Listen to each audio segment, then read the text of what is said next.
then move on to our next speaker, let me introduce him and pass over the session to Dr. Gilbert Lim. So Dr. Gilbert Lim is an AI scientist with Sing Health and holds research appointments at the Sing Health Duke NUS Ophthalmology and Visual Sciences Academic Clinic program and Singapore Eye Research Institute. His research involved the application of machine learning to healthcare, most prominently in ophthalmology, and has been published in journals such as JAMA, The Lancet Digital Health, and NPJ Digital Medicine. He obtained his doctorate in computer science from National University of Singapore in 2016. So let me pass over to Gilbert for his talk.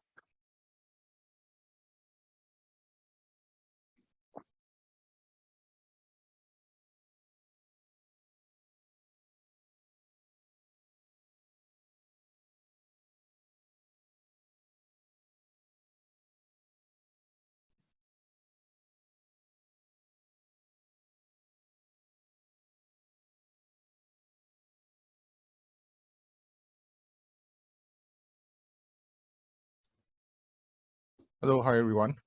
Can you hear me? Yes, we can hear you. Okay, thanks Sanka for the very nice introduction. So let me just try to start my camera. Yeah, okay, it works. Okay, so my talk will basically be on dimensions of trust in machine learning for healthcare, which is what I've been working on for the past decade or so since my PhD work. So as Sanka has said, my background is mostly in medical imaging and in diabetic retinopathy in particular, which is the classification of retinal diseases from retinal images. Okay, so to begin the talk proper, machine learning has currently made a great incursion into healthcare. So the impact of artificial intelligence and machine learning has been rising greatly in recent years. So from the chart, it was worth about 500 million in 2013 to around 7 million in 2021 and still rising almost exponentially. So this is probably attributable largely to the deep learning revolution, which only really came into maturity in 2010s with the whole ImageNet and all the deep architectures like VGG, etc. So of course, this is actually not very, very new and might be considered as the latest, just the latest AI spring after a couple of AI winters over the past 50 or 70 years. So machine learning, as we know it, probably can be said to have started around the 1950s. So, and it can be thought of as a subset of artificial intelligence where the rules are learned automatically instead of being totally handcrafted.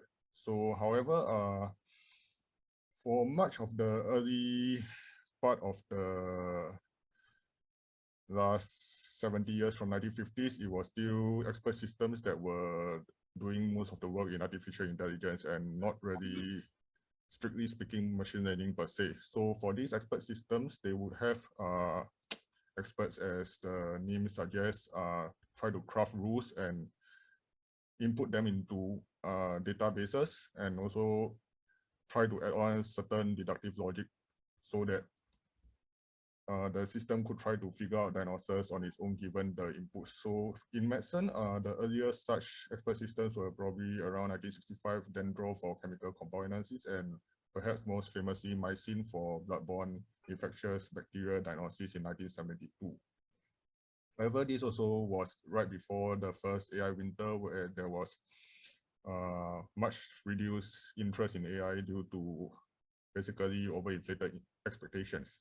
But during that time, of course, research still went on, and more expert systems such as internist eyes and cartouches that were for internal medicine diagnosis were developed during this time, often over many, many years due to it taking a lot of human effort to compile these rules. However, they have, to the best of my knowledge, never become particularly significant or popular. So moving on from expert systems, around 1986, backpropagation was sort of rediscovered, and also certain data-driven models like support vector machines started to become popular. However, again, there was another second AI winter up to maybe the early 2000s, which can probably be also considered somewhat concurrent with the dot-com crash. So again, this was because of overpromising. However, currently we can be said to be in a AI spring, which is largely driven by deep learning, which is a subset of machine learning, as machine learning is a subset of AI. So for deep learning in particular is a subset of machine learning where the main idea is that the representations can be learned on its own. So intermediate representations can be learned also, not just the rules. So deep learning has exceeded human benchmarks on image classification. So this started with probably ImageNet, which is a data set of many, many general images, but it also has proven to be especially effective on medical images. So from this flowering of deep learning around 2010s to today's, which is 2022, we are at UNet segmentation for medical images. We have generative adversarial nets or GANs, which we'll be talking more about later. Perhaps most hitting the headlines nowadays are foundation systems like GPT-3 and maybe DALI and BERT might be considered under that also, and also AlphaFold and many, many more.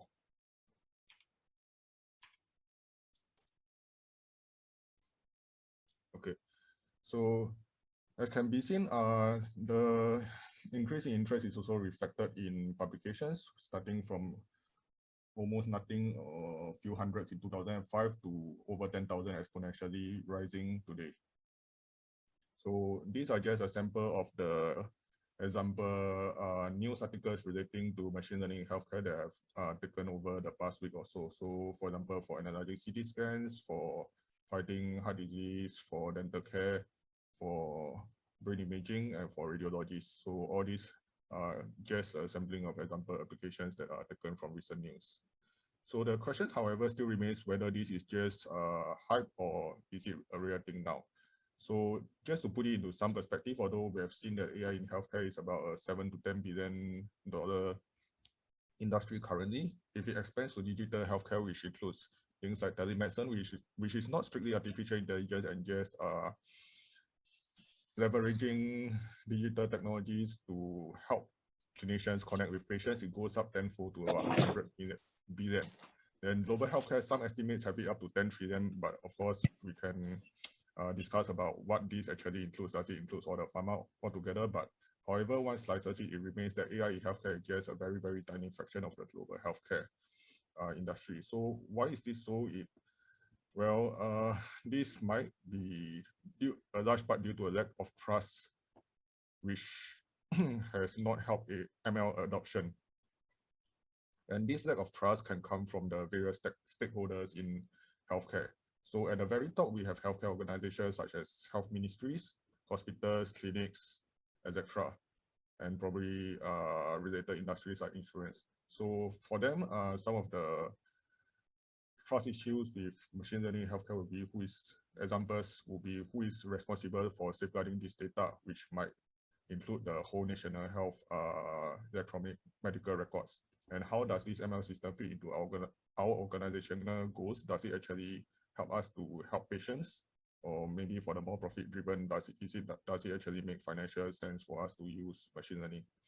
So for clinicians, then some of them might be sort of a bit concerned whether this is ML system, how does it help the patient, but also whether it is actually competes with them for their jobs. So for caregivers, maybe more towards nurses now, then does this ML system actually make their jobs easier and more reliable, or is it just more busy work? Do we need to keep entering data for without knowing whether you actually help in the end for not, does it actually do anything? Then of course, for the final end user, which is the patients, then probably the biggest concern will be whether this ML system actually works and helps them to get better or not to get sick in the first place. Okay. So this has been divided into various dimensions of trust. And the first one, which I'll go into, will be accessibility. So especially for commercial products, ML systems are often marketed as is. So not sure whether you're familiar with certain commercial systems, like maybe even the word processing system, then quite often these systems can't really be edited or looked into by the end user. So it's not really open source software, especially if it's commercial. And there are strict conditions. Maybe it's even illegal to try and dig around into the system. So of course, this has its own clear trust issues. For example, if you look into ML diagnosis as a service. So one popular way to implement ML is for this data to be sent to a central cloud system or a central provider. So in this way, the provider keeps control of the whole algorithm by themselves instead of distributing it where it might possibly be cracked or hacked. Yeah. So however, in this case, the patient data has to be collected and transferred to a provider. Then the provider applies their ML to a data and possibly generates secondary data or secondary insights, and then returns the diagnosis to the patient or his clinician. So of course, one question would be, does the patient have the right to his original data? Does he even know what's being sent? And also any secondary data or insights generated in the future? So the answer is that this is really not very clear at the current moment. So going into local validation, so the ML system might be proprietary. So that means actually the end user or even the clinicians might not know exactly what models are under the hood, so to speak. So the conditions and methodology used might be quite dissimilar to where it's deployed. So maybe it's developed in a certain country for a certain population and then with certain equipment, and then perhaps it has been certified for this task, but then it's not clear whether the ML system will work as well under different conditions or even similar conditions, but maybe some conditions are not recorded, but they happen to be different. So for example, maybe the machines are assumed to be the same and it's not really regarded as a concern, but maybe it turns out that this equipment actually has certain issues that are not really important with humans, but actually turns out to be important for machine learning. For example, maybe machine A and machine B have different default brightness, but for human, they can perhaps accommodate automatically, but for ML, this is one of those things that is not very clear whether they automatically compensate. Okay, so the question is, in such cases, would the healthcare organization be allowed enough access and resources to thoroughly validate this ML system? So for example, a side-by-side trial in an actual working environment, and whether the company in charge of the ML system will actually encourage this validation in the first place. So, and even in the case where the ML system is available for trial, it's not guaranteed that the ML system can be sufficiently calibrated. So ML systems may be offered with many or most of its internal workings and hyperparameters that are obscured. So even if they review what model is used within, so for example, they might say that we use a deep neural net inside, but then is there actually any access for the end user to calibrate it to his needs? So these tunable parameters and thresholds might not be open. So you might want to experience some commercial ML offerings might be distributed with a fixed threshold, or maybe they only expose a single threshold, and then it's not clear whether this threshold is the most relevant to correct for the particular conditions of the consumer. So what are possible ways to build trust in accessibility? So firstly, data rights for patients and proxies should be well established. So for example, the European Union has a GDPR or General Data Protection Regulation. So this should help to provide some assurances that the patient's data will be used properly. So second point is that as much of the ML system should be described in depth as possible. So for example, following reporting guidelines such as Tripod AI and Probus AI, so that there will be at least some standards that researchers can fall back on in evaluating or auditing the software. And if possible, the individual components of the ML system should be independently auditable if possible. So moving on to the second dimension, which is benevolence. So large ML systems might be thought to lose a degree of human sensibility or oversight. So in the end, the ML system is just a computer program, and then it is just a tool, no matter how sophisticated. So of course, as with any tool, it might be used for good ends, and it might be used perhaps unwittingly for not so good purposes. So the point is that the ML system might not necessarily act in patient's best interest despite best intentions.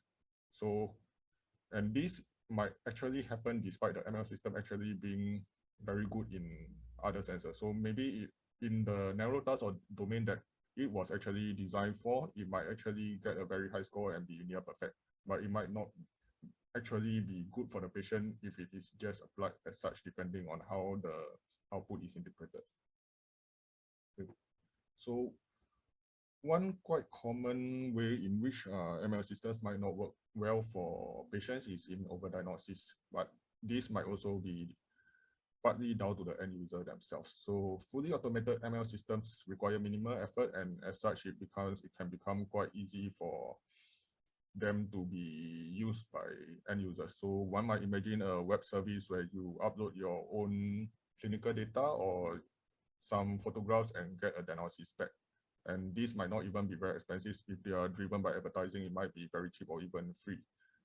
But then in this case, even when the ML systems are accurate by themselves, one can imagine that if we upload data for, I don't know, 100 conditions randomly, their quantity and interpretation might cause unnecessary concern. So even if there's only a 1 or 2% chance of some not very important condition, if a patient keeps sending his or her data to such services, eventually he or she will find out that there's actually something wrong with themselves, and this might not be very appropriate. So another issue about benevolence is maybe projection or stereotyping. So ML systems might often access or request a large set of personal clinical data, although this data you might think is not really very relevant to the task. So for example, maybe one would think that their family history for a certain disease is not very relevant to another disease that frankly doesn't seem to have anything to do with it. But one of the beauty of ML is its ability to use a lot of to mine out all these relationship correlations from data. So actually, all these additional data might help to improve the performance of the ML. However, this also implies that the ML system might be able to make unwanted inferences with personal data. So for example, uh, maybe maybe the patient is just supplying his data for some minor condition, but then in the end, what happens if the system is able to determine that he is actually at a high risk of some other serious medical conditions, such as maybe family risk of cancer? And then if the ML system has this knowledge, then and this knowledge is somehow passed on, then the patient might be unfairly discriminated against by insurance firms or employers, for example. So to build trust in benevolence, so together with the data accessibility by the patients, which is covered by GDPR just now, and also authorized parties, other data privacy protection should come into play here. So of course, this should include heavy penalties against firms that are found to exploit such data. So related decisions by parties with authorized access to data should be explainable and transparent. So this is what I believe comes under the umbrella of fair AI. So if, for example, employer or insurance company suddenly refuses to take one's business or suddenly raises premiums, then they should be forced to explain their decisions so that this helps to ensure that their decisions do not actually come from such data which they are not supposed to have access to. So for research purposes, such personal data should be anonymized and where possible, synthetic data used. So this is an area which is related to my current research interest, which is generative adversarial networks. So these networks have enabled the synthesis of realistic image data and which can be used to help improve or help train models for ML in healthcare. So GANs are composed of two neural networks that compete with each other, a generator network that produces increasingly realistic data, and a discriminative network that tries to distinguish between real data and the data produced by this generative network. So basically, these two networks will compete against each other and thus improve each other, and the outputs can be pretty impressive. So here is one example of real and synthetic data which is generated by GANs. So in this case, the data on the left is synthesized. So these two images on the left are actually synthetic, they don't exist. Whereas data on the right is actually real. So although maybe it's a little bit hard to inspect because of the small size here, but offhand it does look pretty realistic. And then for retinal images, the remaining issue mostly is in the realism of the blood vessels. But as you can see, as the technology continues to improve, then it should become quite possible to use GANs to produce synthetic data for training purposes instead of having to distribute and expose real data.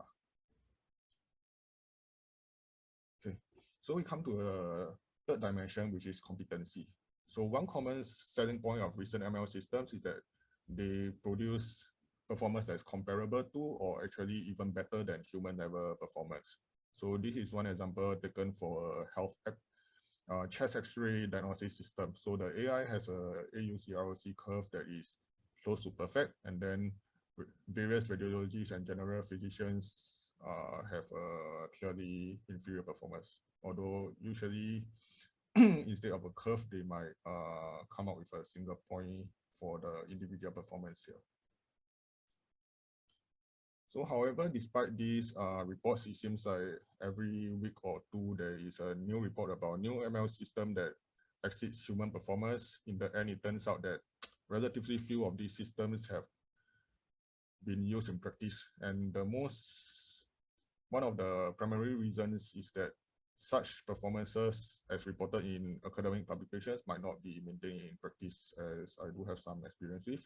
And such a drop in performance has clear implications for trust by patient and clinicians. So basically, this is one of the key examples of overpromising that brought on the previous AI winters. So basically, we are so one story that this AI will replace doctors, it can perform 50% or 30% or whatever better than doctors, and then it turns out to be actually pretty bad in real use. So there are a number of possible causes, but quite often it's just attributable to a lack of generalizability by the ML system.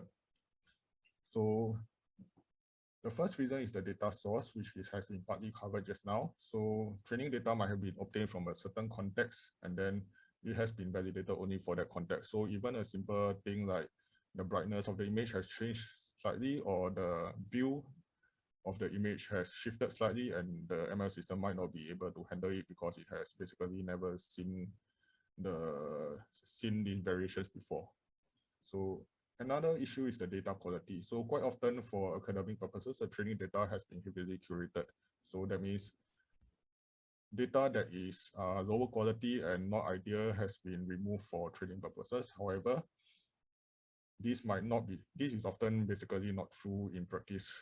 Quite often in actual medical practice, the data from the patient might be actually not ideal, but the system will still have to deal with it like humans. So the amount of imputed training data might also be much lower than expected in reality. So basically missing data, subjects with missing data might be excluded in training and validation for academic publications, but this is again not really true in practice. So the third point is the existence of novel conditions. So usually when training for a single task, then the training data contains a limited number of relevant conditions, and then basically is not able to think out of the box and handle rare cases which do not appear in the training set. Okay, so another point about competency is the criticality. So not all failures and misdiagnoses are created equal. So there are cases where ML system misses a severe case that actually requires immediate treatment. Otherwise, there might be some very severe consequences. Of course, if the ML system misses such a case, it's much more important and has much more consequences than if it were to miss a borderline case that, well, this probably could wait. However, both of these are false negatives, and in calculating normal metrics like accuracy, sensitivity, specificity, and plotting ROC curves, these false negatives are considered actually equal if the scoring system is not set properly. So this is one thing that might be missed in evaluating the competency of a system. So how do we build trust in competency? So there should be extensive external validation of ML systems on data taken from sources that are not involved in the training of the system. So for example, if the system was trained on data from certain hospital systems or certain countries, then validation should take place on data from other systems, other hospital systems and other countries. Such trials should also be pre-registered if possible. So that means no matter whether it passes or fails, at least the public gets to know about it. Then performance metrics should take into account the profile and seriousness of misdiagnosis. So in this, on this point, there might be an opportunity for man-machine cooperations, or what is known as augmented intelligence. So quite often it turns out that the ML system and human experts have complementary strengths and weaknesses. So for example, the ML system doesn't get tired, it might not get frustrated at having to label hundreds or thousands of cells. And then maybe one way to leverage this strength might be for the ML system to do a lot of the simple or more cost level work, and for the human experts to inspect the work and then correct it if they need, so that the ML and the human experts can cover with each other. So finally, the ML system should also attempt to recognize inputs for which its own self-confidence is low. So basically, this is to give a confidence estimate of the strength of the diagnosis. So if the input data is seriously different from what it has encountered in the training data set, maybe the ML system can say, I have not been trained on this, it's best that a human expert look at it. So now we come to the dimension of dependability.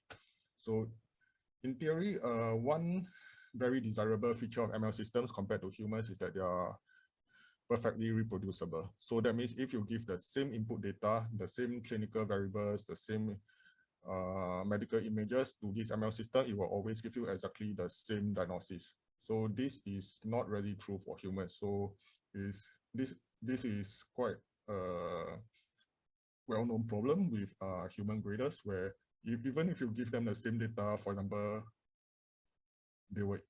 it's possible that they give a certain diagnosis today, and then a week later or a month later, if you give them the same data again, the result might be slightly different. So this is known as intra-grader variability, and is often reported in various medical journals, and it can be surprisingly high.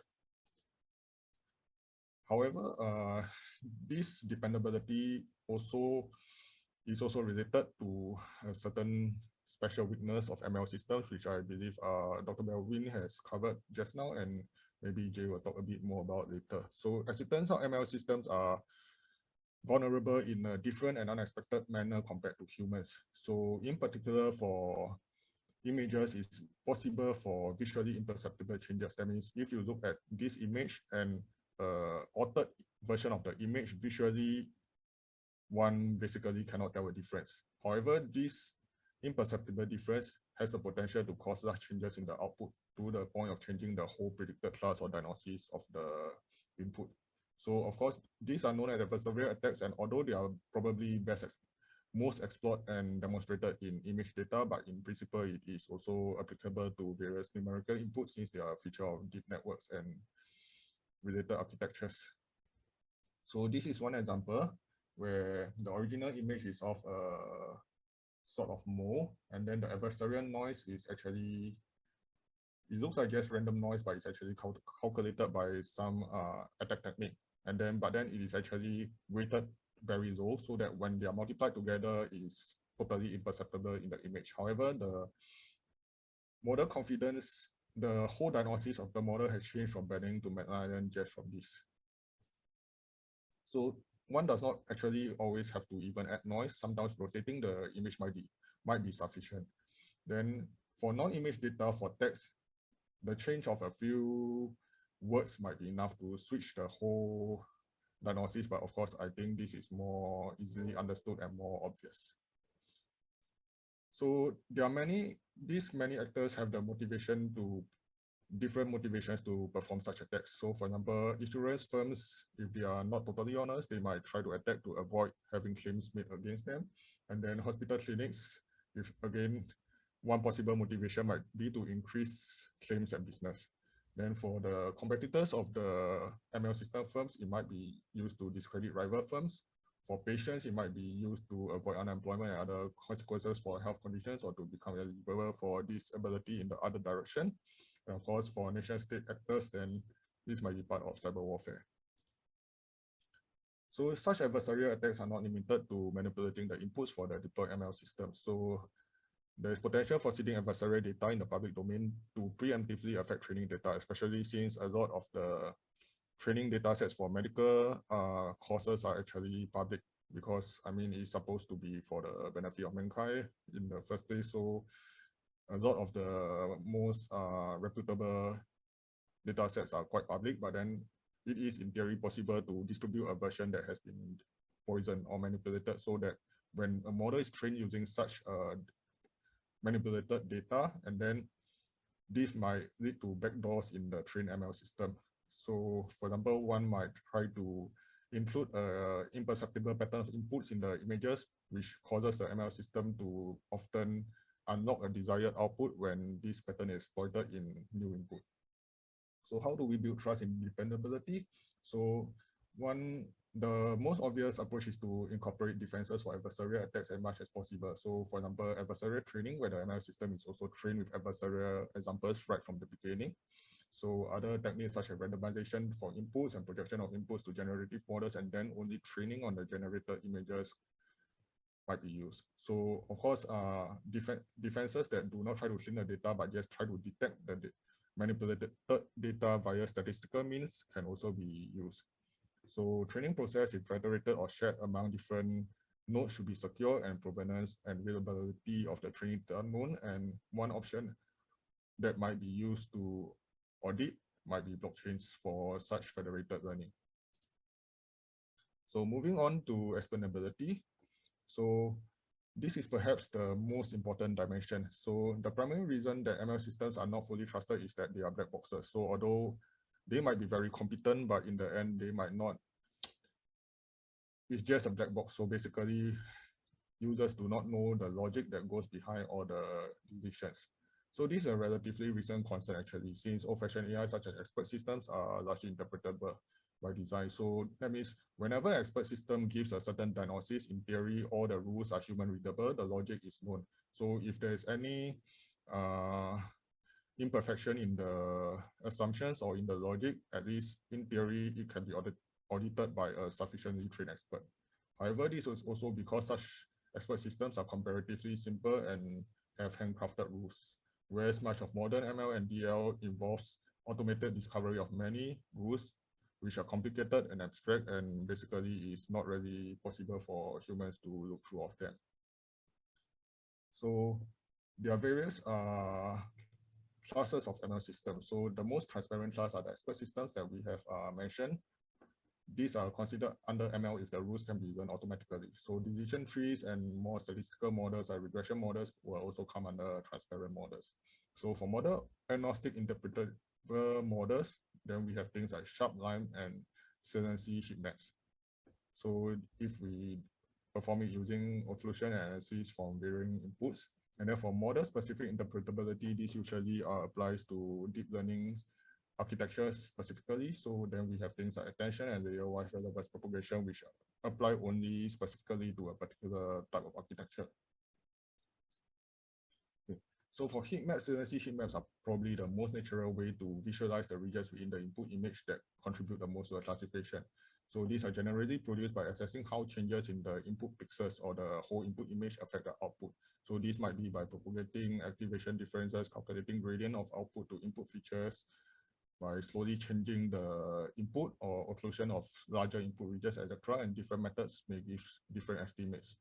So these are some examples of the heat map visualizations given by different methods such as deep leaf, epsilon, LRP, gradient input integrated, gradient, saliency, etc. As you can see, although they largely give the same explanations for each image, it is not totally the same. So this is quite an interesting area for those who are interested.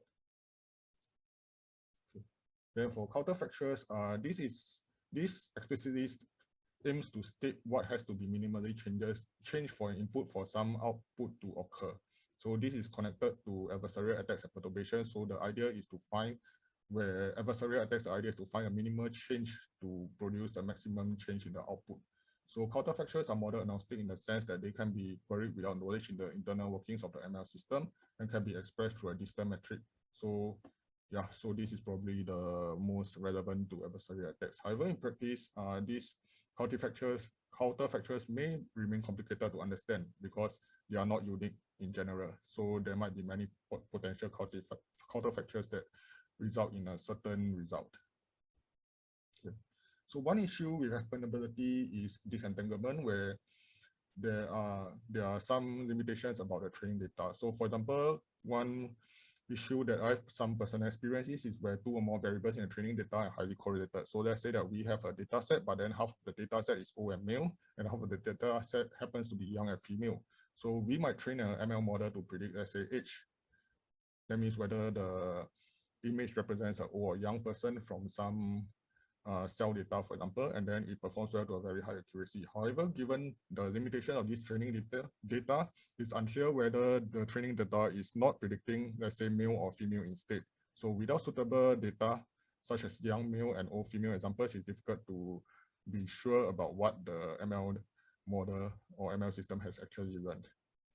So to build trust in explainability, ML systems should be as intrinsically transparent as possible. So for example, if a regression model works, ideally, we should not use a more complex deep learning model just for the sake of it. So otherwise, if we have to use the more complex model, then we should apply interpretability tools and techniques wherever possible. And the task might be decomposed into multiple smaller subtasks so that performance and tests might be done for each subtask, which is related to the modularity discussed earlier. So such subtasks might also utilize existing medical grading standard or framework. So for example, the subtasks might map directly to a human framework so that it can be tested directly against humans. So this will probably help to build tasks with clinicians because it's something that they are more familiar with. And to address entanglement, multitask models may be trained to explicitly target individual variables wherever possible. And in the future, foundation models such as GPT-3, DALL-E 2 that learn representation from various modalities within a single model may allow natural language queries such as using. So for example, the model might be asked to explain its explanation in plain English, and this might be a built-in task, although this is of course more up in the air since the technology is relatively very new. So we come to a final dimension of task, which is trust, which is familiarity. So especially for layman, one ML or AI system might be much like another, and if so, their everyday experience with AI, for example, with chatbots, voice-activated smart virtual assistants like Alexa, robot vacuums might affect their trust for ML system and healthcare.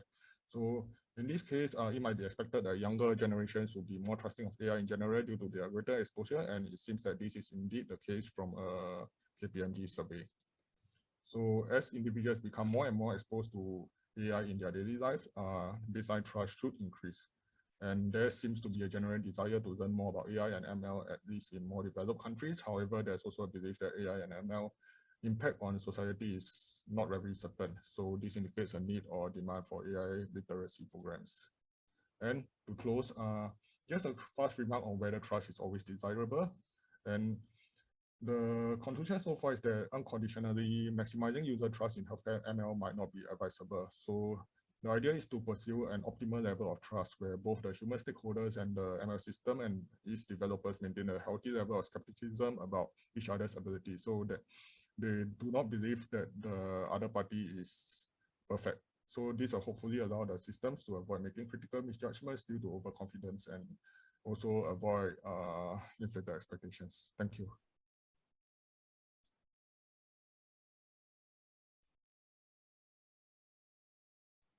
Thank you very much, Gilbert. So I think we have about a minute or two for a quick question, if anyone has it. Can I ask a question? Yeah, sure. Yeah, because I guess on that latest issue of is trust desirable? Because I think that's a really important one because we know ML models are wrong. And is there a lot of work looking at how you have processes that deal with that? So whether it's kind of multiple models with different viewpoints or exception things, so you can take an explanation, go to a doctor and get them to review something. Yeah, I mean, especially for medicine, the second opinion is a very sacred tradition. So Yeah.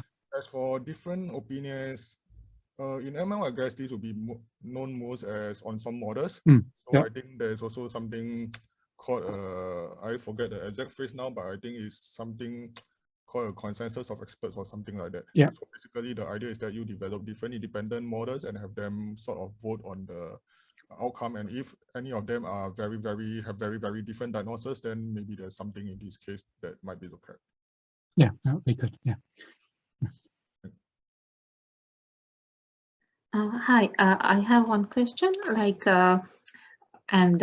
in medical field, it's not easy to collect data from patients in around the world. Like most the open data set and the other data sets belongs to only one or a limited number of like ethnicity groups or age groups, and Definitely.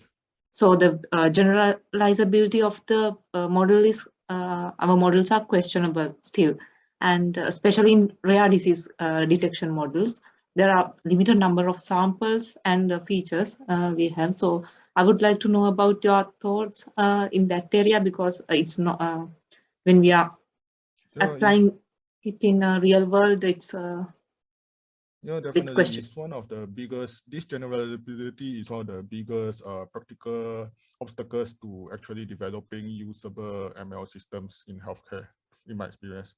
So basically, to be honest, in certain cases, for example, we have had to give up certain studies just because we couldn't get enough testing data from other places. So for example, we might have developed a system on our own data, but then when we send it to a good enough journal, and then they'll come back and say, but has it been tested on any extra data? And then we will look around all the collaborators and they say, well, we don't really have the data, and too bad.